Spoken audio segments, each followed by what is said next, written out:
చూసారా మా ఇంట్లో ఎన్ని సీతాఫలాలు ఉన్నాయో. ఫస్ట్ అయితే కిందికి వచ్చేస్తున్నాయి.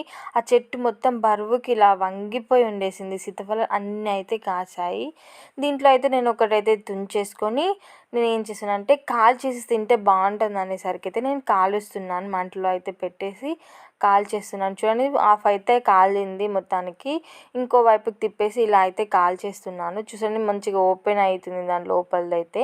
ఇలా అయితే మంచిగా కాలిన తర్వాతకి కొంచెం డస్ట్ అంటే మొత్తం అంటుంటుంది కదా అనేసి అయితే కొంచెం ఇలా కొట్టేసి అయితే ఓపెన్ చేశాను. ఓపెన్ చేసి అయితే మంచిగానే అయితే ఓపెన్ అయ్యింది.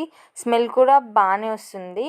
ఇక ఓపెన్ చేసి తినడానికైతే టేస్ట్ చేసేసాను. టేస్ట్ చేస్తే మరీ అంత స్వీట్గా లేదు, అసలు స్వీటే లేదు. టేస్ట్ అయితే నాకైతే నచ్చలేదు. ఇవైతే షుగర్ పేషెంట్స్ షుగర్ తినొద్దు కదా, అది స్వీట్స్ ఎక్కువ తినొద్దు కదా, వాళ్ళైతే ఇదైతే ట్రై చేయొచ్చంట. చప్పగా అయితే ఉండేసింది. ఈ వీడియో ఎలా అనిపించిందో కామెంట్ చేయండి. నచ్చితే లైక్ చేయండి. మీరు ఎప్పుడైనా తిన్నారనేది కూడా కామెంట్ చేయండి. Thank you.